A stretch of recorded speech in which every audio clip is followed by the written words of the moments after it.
Warning: the following program may contain language and other elements that are not suitable for some audiences. Viewer discretion is advised. You've been fucking warned.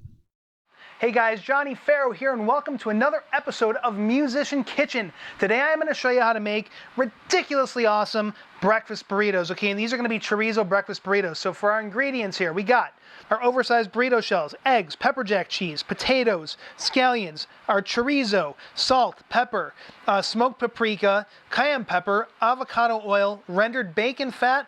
We have water, and then we have pico de gallo, sour cream, and guacamole. All right, guys, so first thing we're going to do to get started here, we are going to grate up our potato, and this is a pretty good sized Yukon Gold potato. You can use whatever potato you like, and this is going to be for the hash brown portion of our burrito.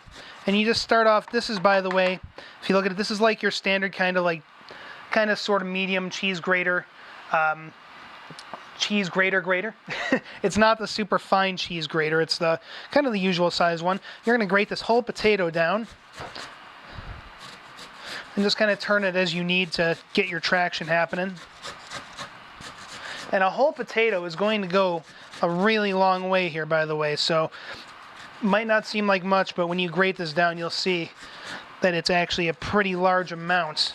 You'll probably have more than you need, actually, depending on how many burritos you're making.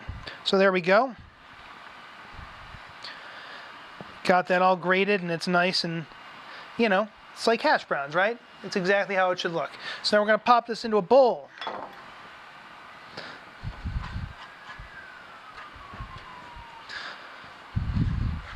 And just, a big size bowl, because what you're going to do then is we're going to cover this with water for it to pull some of the starch out, which will just make it easier to cook. So there we go.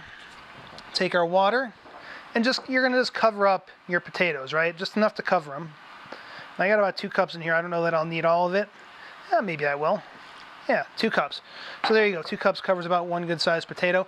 And then you're going to let this sit for at least 15 minutes, up to 24 hours. You can let it sit overnight if you want. I oftentimes will do this step. Just do it the night before, and then it's just there in the morning ready, okay? And you'll see the water will get a little bit cloudy. So I actually did some ahead of time, so I'm going to pull those out of the fridge now. All right, and you see, water's definitely clouded up. You can see it in there, right? So the starch has been pulled out of there. So what we're going to do now is I'm actually going to grab a plate.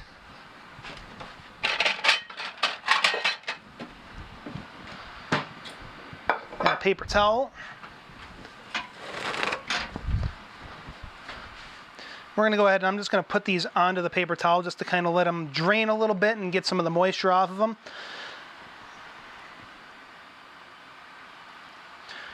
Oh, yeah. And you can kind of, squeeze them a little bit as you're pulling them out of the water just to make sure you get all that moisture out of there. Or as much of it as you can anyway. I mean, if it's not perfect, that's fine. Just realize you're going to be throwing this into warm oil momentarily, so the less water that's on there, the better, right? So there we go. So you got your potatoes here. Now, by the way, if you haven't done this already, you'll want to preheat your oven to 375 degrees as the burritos will be finishing in the oven. So, okay, good. So now, we're going to take a little bit of avocado oil into a large skillet. You're going to do like, a couple tablespoons there. Get it up on a medium-high heat. We're just going to kind of let that roll for like minute and a half, just let it get hot. We don't need it smoking. We just need it to have a little bit of heat going through it, right? So while we're doing that, one thing you can do, take a scallion, because you're going to need this in a bit, and just pick the, one scallion. This looks like a good one.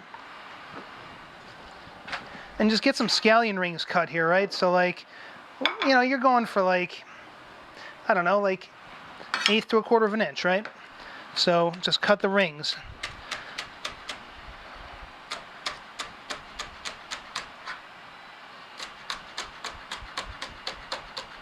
And I cut down pretty far, I'll cut it right down to the nub because honestly there's a lot of flavor in the stem there, right? And this is about what you're looking for your scallions. So that's about 1/8 to 1/4 of an inch, like I said, And our oil should be about ready at this point. Not close. I'll let it go. Actually, that's about right. Okay, good. So I'm just going to get all this hash brown awesomeness in here. Hear that sizzle happening.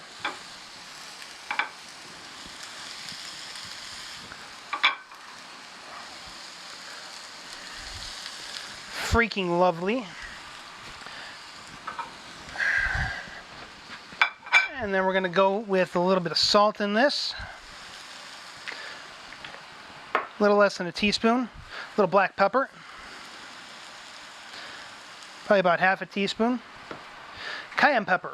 Again, probably about half a teaspoon. We're just doing this for a little bit of fire, but not too much. And then smoked paprika, a dash, and this just gives it a little light smokiness that is freaking awesome.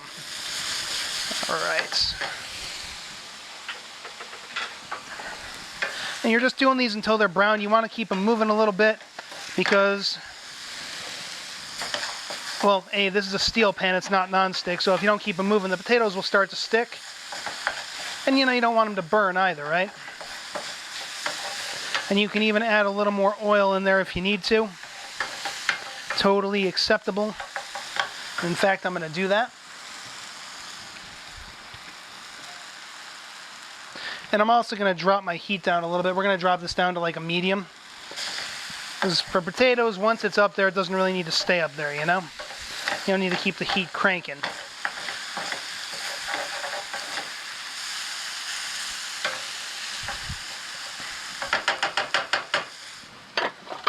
Get me a little bowl for my scallions. And then the other thing you can be doing while this is going is I'm always thinking with prepping, right, as I go along, is you can get your cheese grated. Because you'll need that at some point. You know, this is like an 8-ounce block of Pepperjack. You don't need to do the whole thing. I mean, you can if you really like cheese. That's cool.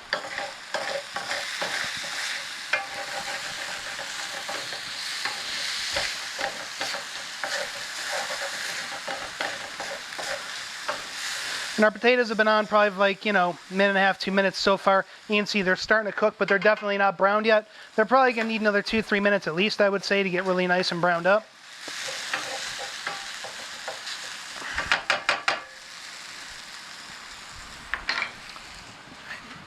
And then getting our cheese on.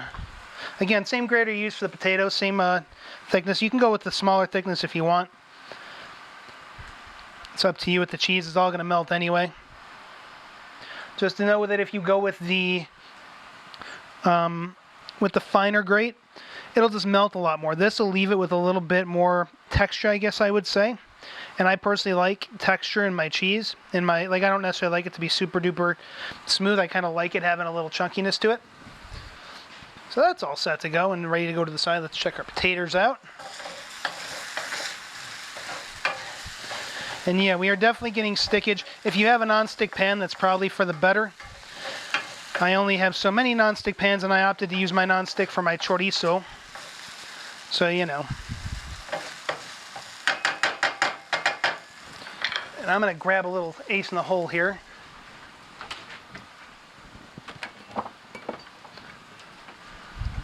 This is not something I was planning on having this recipe, but for deglazing my potato pan, which I will need, I'm going to use some apple cider vinegar. I'm not going to do it just yet, but just so you know, the cider vinegar works great as a deglaze and also as a flavor additive. It'll make it a little bit more tangy with these potatoes, which would be kind of nice, I think.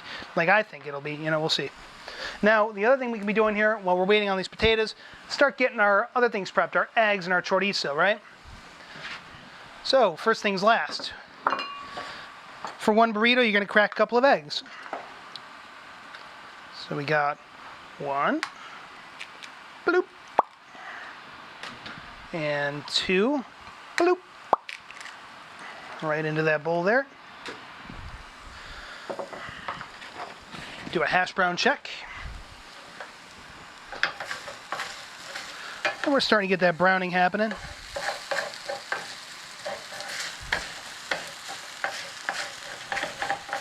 Now the ideal scene, and this is something I'm building toward, is to have a griddle that you use for your potatoes, right?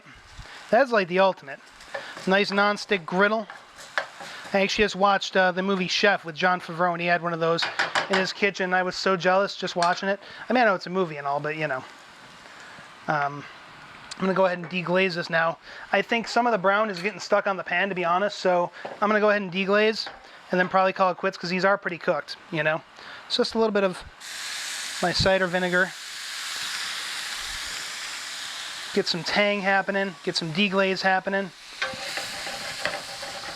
You know, and it's not going to necessarily totally clean your pan up, but it'll do the job well enough Then you can get some of that brown back. And with a dish like this, I don't get too concerned about aesthetics because frankly it's all getting tossed in a burrito shell anyway. So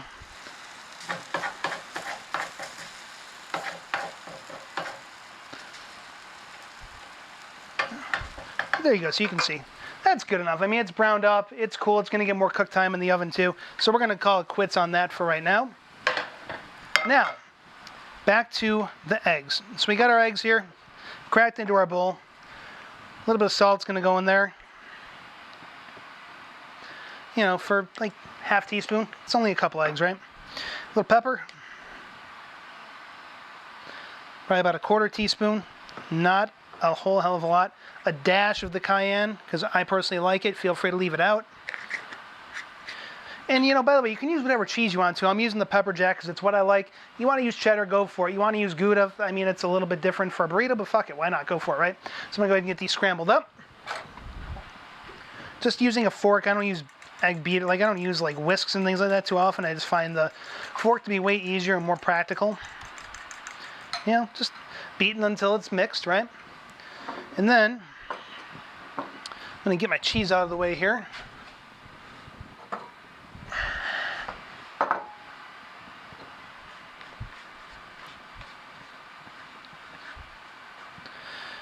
Okay. Now we got our chorizo. And this is just, you know, whatever you find in the store, right? Just got like, it was a Ralph's, my local grocer, right?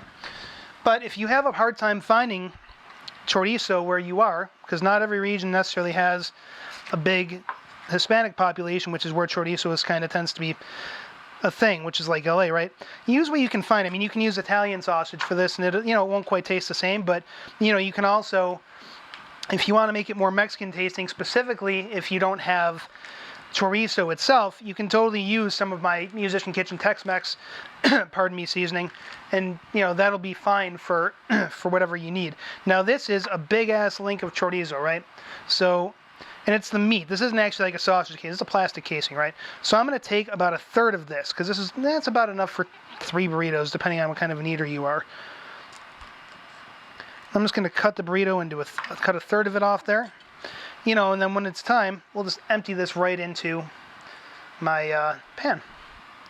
Which, what we're going to do now, and this, by the way, is a little trick of mine. When I cook bacon, I oftentimes will save the bacon. This is just a mason jar. You know, you get them for like $1 or whatever.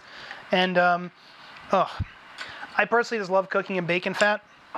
It's my jam, my lady jam. No, but it just adds flavor to what you're doing, you know? And I mean, who doesn't like bacon, for crying out loud? A little more smokiness to it, a little saltiness you get from the bacon. So I'm going to go ahead and start with about a teaspoon of this stuff into my pan and get it going on a medium high. And I'm just going to let it heat up until that's fully, like, you know, melted. So there's not like a chunk of bacon grease and it's just, you know, the little bit of bacon. Now the other thing, while this is getting warm, that I wanted to mention is that this is what I call a cleaning out the fridge dish, right? So as I'm doing this recipe now, I'm doing my scallions, my cheese, my chorizo, and my potatoes, right? You can throw other stuff in here. So, you know, when you're doing the eggs, just cook up whatever veggies you want. If you have an onion, half an onion laying around, if you have a red bell pepper laying around, you know, whatever veggies you like, a zucchini, mushrooms, whatever, you can totally toss them in with your eggs and make that part of your burrito, and it'll be like fantastic to die for, awesome. So this bacon grease is almost set to go. See, we just got a little chunky in there. We're gonna let that guy melt for a second here. And then we're gonna start off with our chorizo, dropping that right into our pan. Bloop.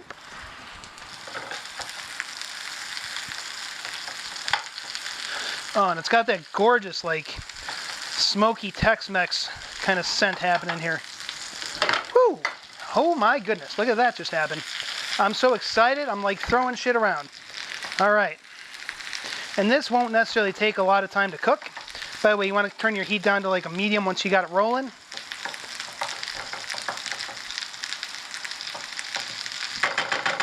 And now, the last thing I just want to make sure to mention again, whatever sausage you use on this, just make sure that you do take whatever the meat is, take it out of the casing, unless you're using something with, like, if it's Italian sausage or Polish sausage that has a natural casing, you can cut into slices if you want, but Typically when I do a burrito, I do like to just take the meat right out.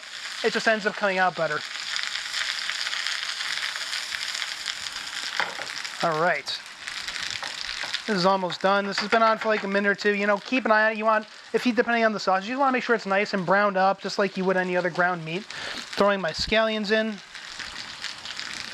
Oop.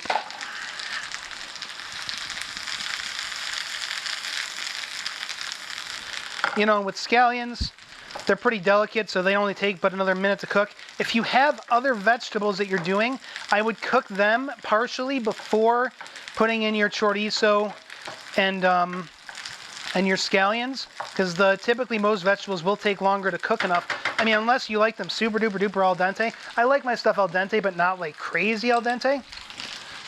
So, you know, I would put them in for a couple, 2-3 minutes before throwing the chorizo and the wow, I can talk today. And the scallions in at least, you know, maybe even 4 or 5 minutes, depending on what the vegetable is. Just keep an eye on it, you know. You can see this is just cooking up beautifully. Oh my God, this smells. I wish I could help like make you smell this through your screen of whatever device you're watching on, because this smells freaking incredible. The other thing to know though, by the way guys, this is obviously popping a bunch.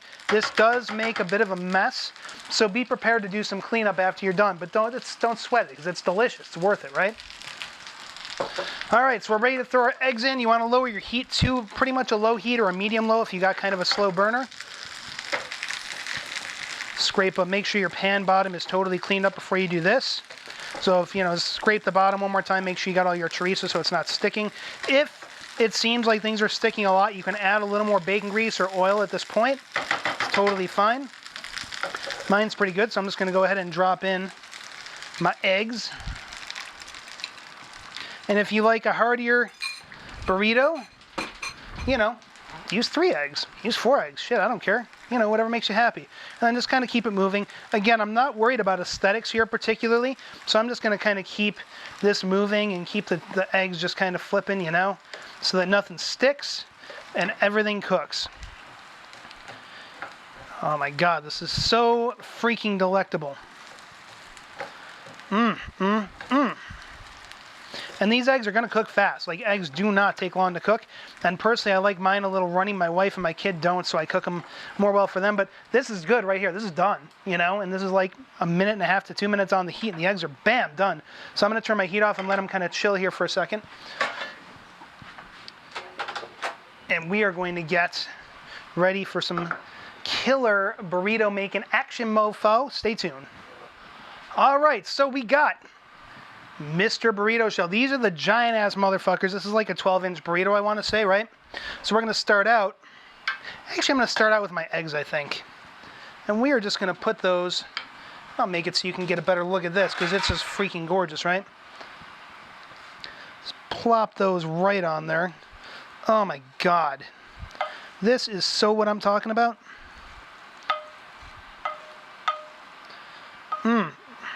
Yes. And then got our hash browns, potatoes.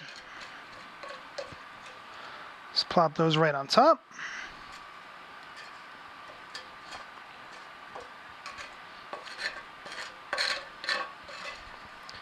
Make sure we get all of our crunchies out of there.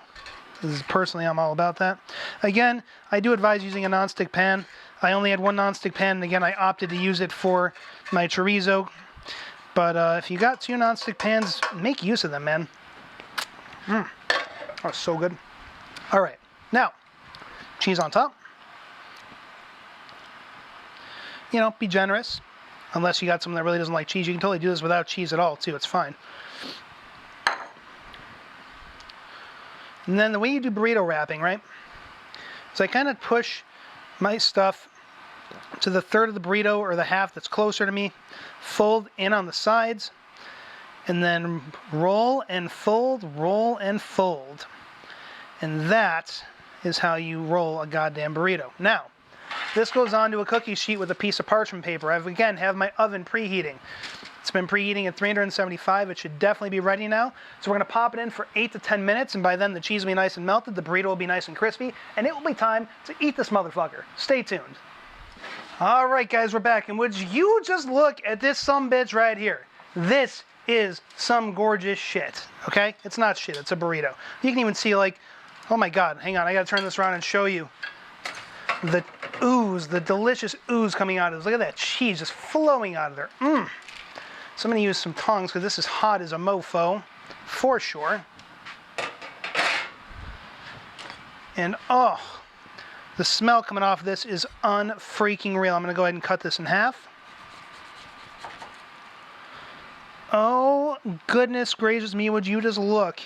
Look at that fucking thing. Like, you want that in your mouth? I know you do. Go ahead and put that on a plate. Nice and pretty like.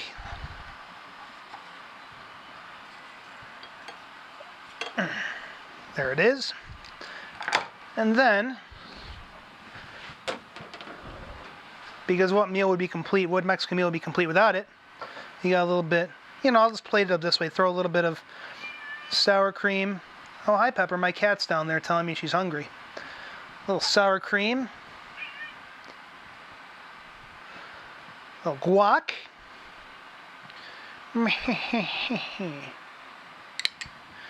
And, of course, a little pico de gallo, otherwise known as beak of the cock or rooster.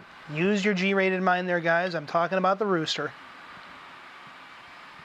And again, for recipes on pico de gallo and guac, check out the description below for my last episode, actually, for my rockin' guac and perfect pico de gallo recipes. But there you go, guys. Look at this. Like, who wouldn't want this? Like, this is any meal of the day. This is like a breakfast burrito, but it can also totally be a lunch, a dinner, a snack, you know, coming back from the pub at 3 a.m. food. Like, it's the shit. So guys, let me know in the comments below how you like this recipe. Let me know if you try this recipe, how you like it, and if you do anything to kind of play around with it. I'm interested to know those things. Check out the description below for the recipe to this, and also check the description below for my video for the pico de gallo and guacamole recipes, because they really do pair fantastic with these. And also I'll put my Tex-Mex seasoning video down there as well, because again, it's something you could totally scrap all the seasonings, just use that and it would be freaking incredible, right? So there you go, guys. I'm Johnny Farrow. Until next video, have an amazing rest of your week. I'll see you later. Mwah.